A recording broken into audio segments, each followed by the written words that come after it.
Mesdames et messieurs, bonsoir sur le plateau Maroc de cette deuxième édition du Salon du développement canado-maghrébin. J'ai autour de moi un panel de personnes respectables et honorables. Comme j'avais dit tantôt, la parité n'est pas assurée. Nous sommes deux femmes sur le plateau et j'ai à ma droite, pas des moindres, c'est Madame le Consul général du Royaume du Maroc, Madame Habiba Zmouri. Bienvenue, Madame. Merci. Alors, Madame Habiba Zmouri, moi je voudrais savoir, c'est depuis que vous avez été à la charge du consulat, quelles sont vos constatations au niveau des améliorations apportées au niveau des services consulaires pour l'entière satisfaction des Marocains? Êtes-vous arrivé vraiment à cerner tout ça et un petit peu à toucher à tout à ce stade-là? Merci. D'accord, je commence par vous remercier pour ce panel, pour l'organisation de cette rencontre. Et puis, je saisis l'occasion pour remercier les organisateurs du Forum canado-maghrébin qui ont organisé cette deuxième édition et qui, à mon avis, une organisation, un événement qui est assez intéressant et stimulant à plus d'un titre. Concernant le travail consulaire, je commence par définir un petit peu le consulat et la mission du consul. Bien. Et le consulat, c'est une mission, c'est un service étatique dédié au service de la communauté marocaine à l'étranger. Et donc, pour protéger le consul, ça signe l'objectif de protéger les intérêts de cette communauté et de les défendre.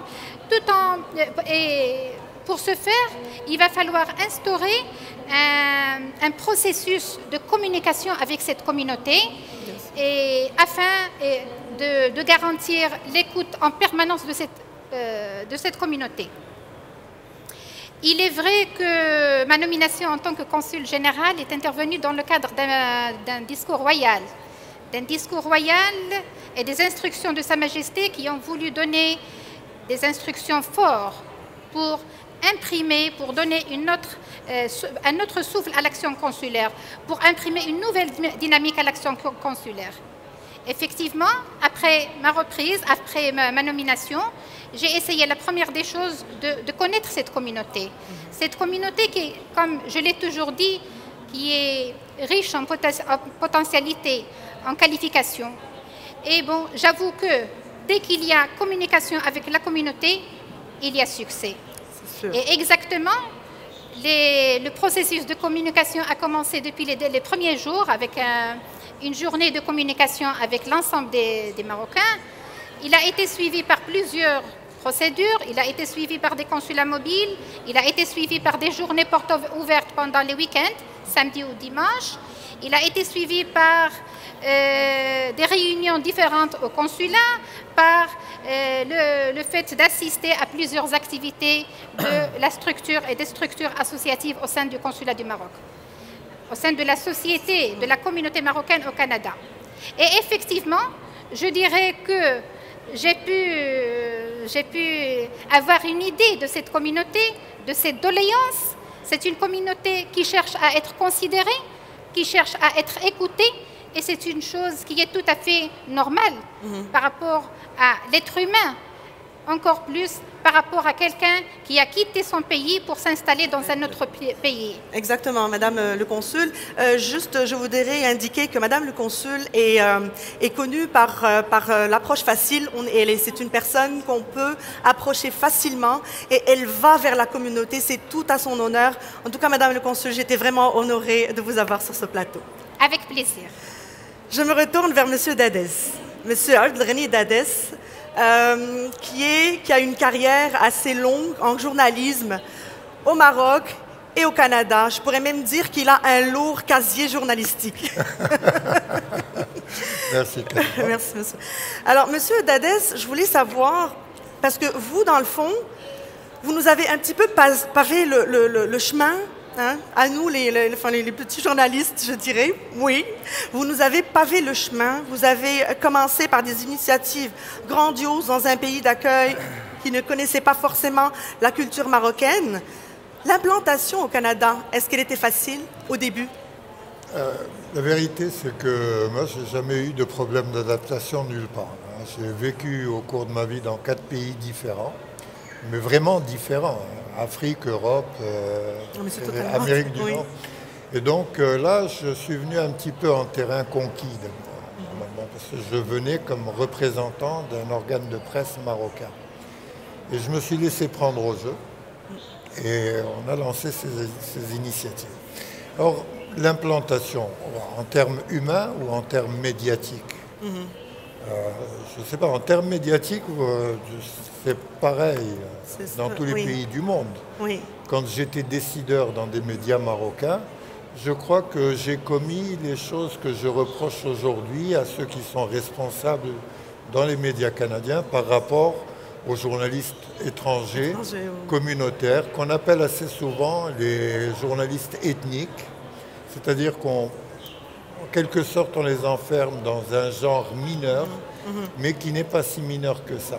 Oui. Parce que la réalité, aujourd'hui, démontre que les grosses machines, c'est-à-dire les journaux dits nationaux, ont tous des difficultés aux demandes de l'aide de l'État.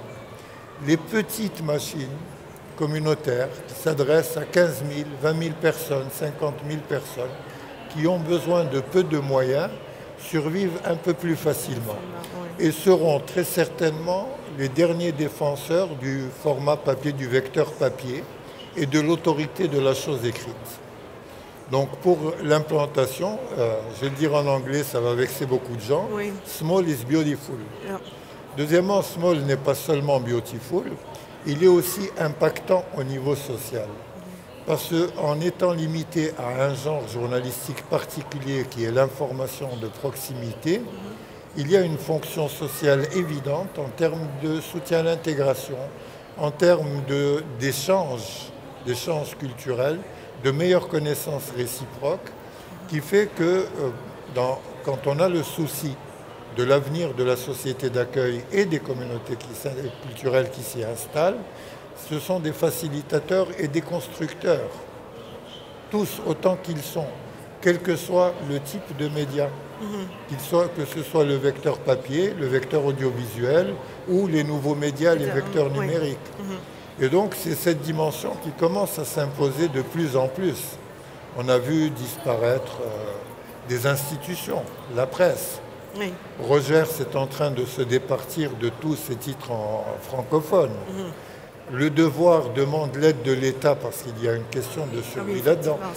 Mais nos petits médias communautaires, animateurs communautaires, ils sont là depuis très longtemps et ils seront encore là très longtemps. Oui.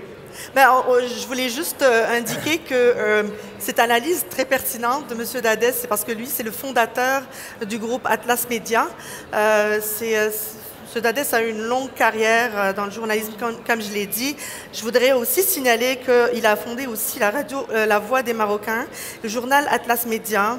Il est membre du réseau Droit et Démocratie Canada, membre de la table Maghreb du ministère québécois d'immigration et des communautés culturelles, mais pas que.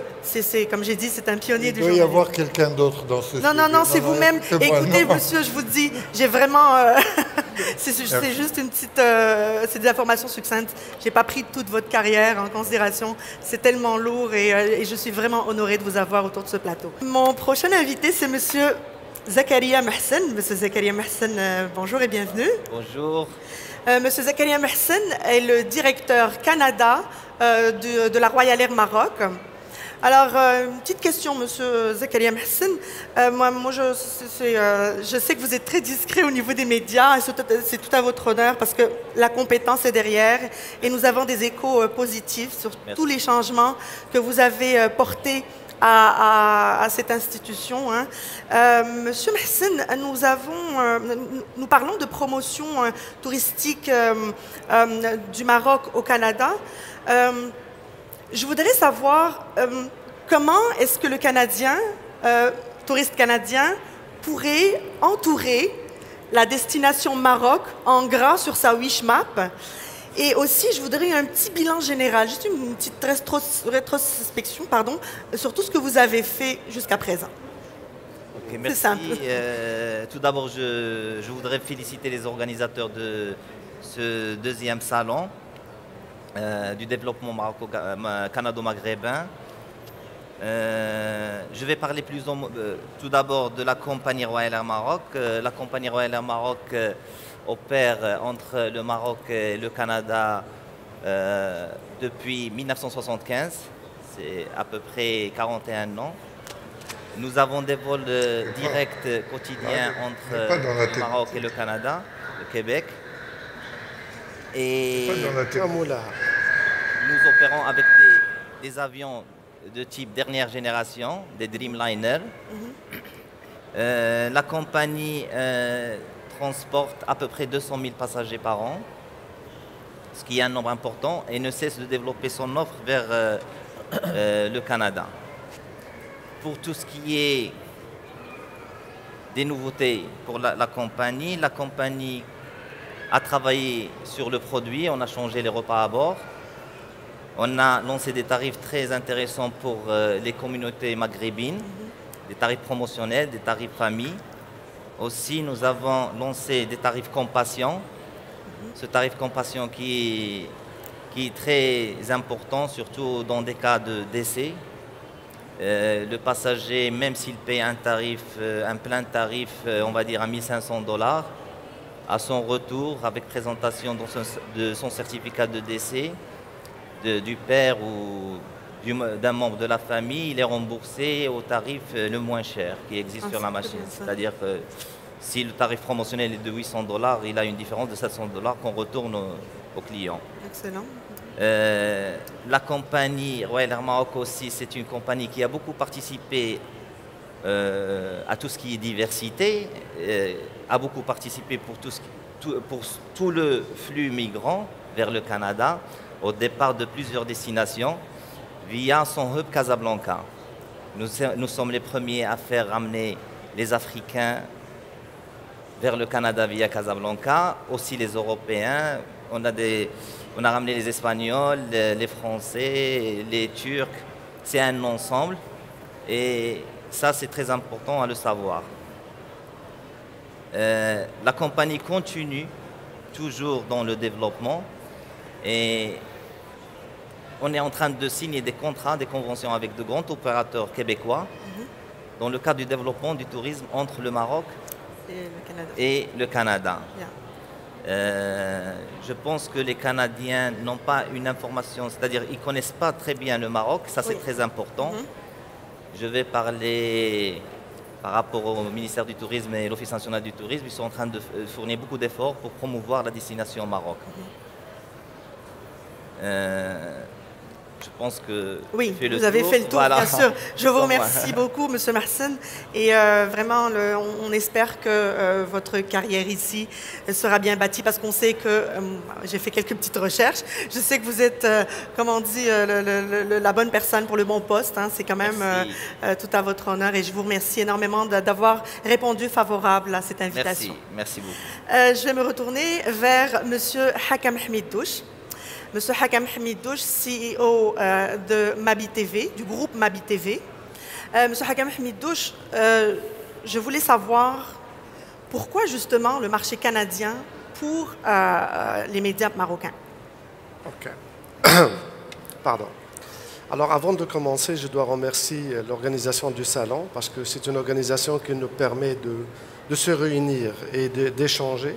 C'est un élément important. Voilà le Canada. Le Canada, c'est un pays d'accueil qui est extraordinaire, qui nous permet de transiger, de parler entre nous, de vivre ensemble dans la communication et dans la discussion et dans l'intégrité.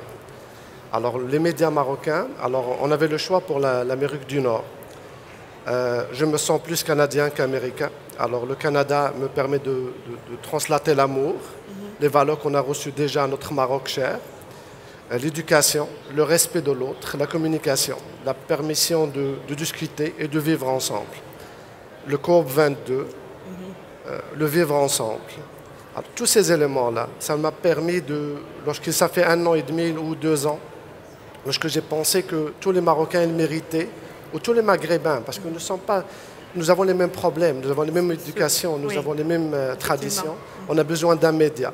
Ce média, ça nous permet de communiquer, d'exister. Parce que Radio-Canada ou TVA, lorsqu'on a un problème typiquement maghrébin ou marocain, Ils n'ont pas d'importance parce que ça va représenter un pourcentage très limité par rapport à ça. Par contre, chez moi ou chez nous, parce que c'est votre télé, ce n'est pas la mienne, ça nous permet de chacun de vous de taper à la porte et de rentrer et de s'exprimer d'une façon optimale. Voilà la raison pourquoi Mabi Group, on a existé à travers le monde et on a créé Mabi TV. Mabi TV, c'est votre télévision, c'est votre parole, c'est votre place pour vous exprimer. S'il vous plaît, n'hésitez pas, parce que c'est à vous. Et sa réussite, c'est votre réussite. Et je ne penserai pas qu'il va y avoir autre chose que la réussite, parce que nous nous aimons tous.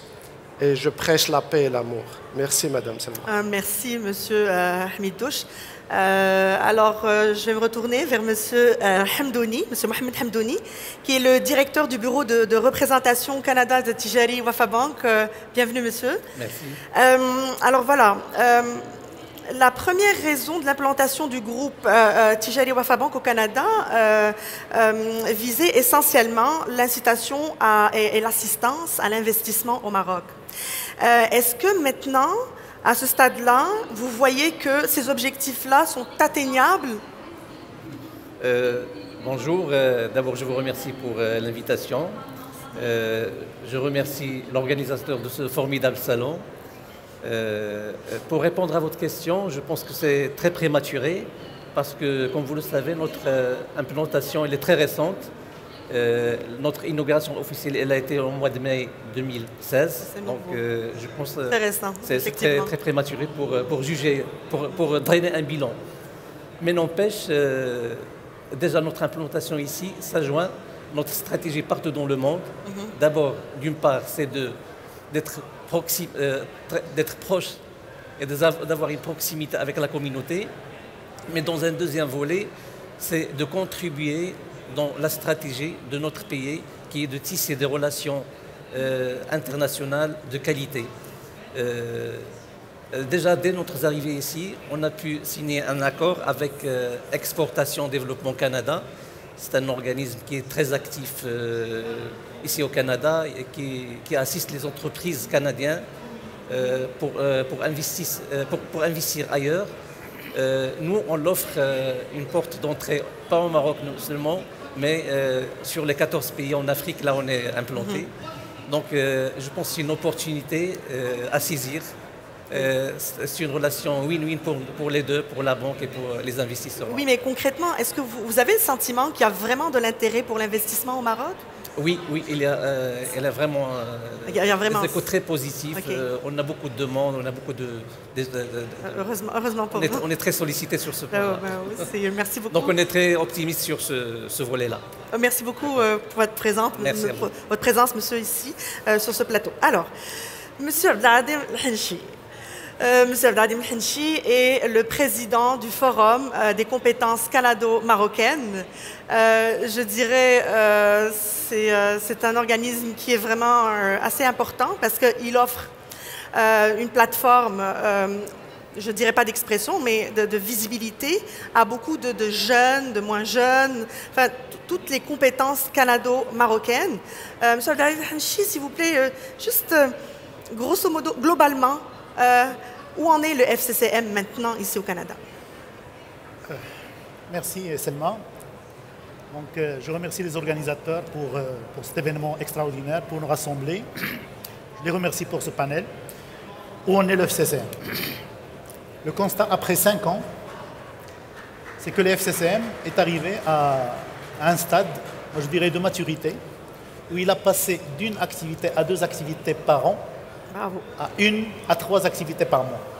Excellent. Et c'est des activités qui touchent presque tous les secteurs, l'entrepreneuriat, l'employabilité, le social, la femme, les jeunes, l'emploi. Donc ils touchent vraiment tous les secteurs de la vie où on peut être. Et donc je pense que c'est un constat positif. Je pense que les dernières 3 années, on est arrivé à 30 activités, je pense, d'envergure, sans parler des activités où on a participé.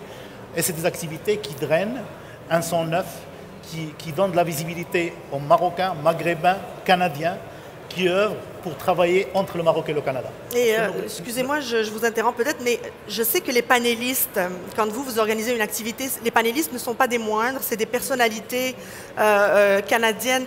Comment faites-vous pour solliciter ce monde-là et qu'ils répondent favorables à vos invitations? Ça, c'est le secret FCCM. Le secret, ça se traduit par le sérieux. Ces gens-là, ils n'ont pas à venir s'ils ne se voient pas qu'il y a un sérieux. Donc nous avons démontré à travers nos premières activités qu'il y a une façon de faire, il y a une bonne façon de faire. Nous ne cherchons pas à, entre guillemets, à s'enrichir à travers les activités sociales. On va vers des sujets qui touchent les gens. Et c'est pour ça qu'on trouve qu'il y a avec nous des ministres, des politiciens, des gens, des gens des médias, de tous les bords, donc, canadiens de tous les sens qui sont avec nous. Donc on est apolitique, ça veut dire qu'on n'est pas pour ce parti ou pour ce parti. Justement. Donc c'est toujours ça. Lorsqu'on donne du sérieux, les gens viennent vers nous. Lorsqu'on dépose une demande, il y a plusieurs réponses. Ça veut dire des fois, on a l'embarras de choix. On vise 10 personnes pour 5, puis c'est les 10 qui répondent présents. Donc, alhamdoulilah, donc c'est une bonne chose. Oui, moi, je sais beaucoup de choses sur vous parce que j'ai déjà participé à quelques activités que vous avez organisées. Vous avez des compétences avec vous qui sont louables et qu'on pourrait applaudir. Et ça honore les Marocains, ça honore le Maroc. Merci à vous tous d'avoir répondu favorable à notre invitation. Je vous remercie aussi pour avoir enrichi la discussion et par vos interventions pertinentes. Merci au Salon Canado-Maghrébin dans sa deuxième édition. À la prochaine.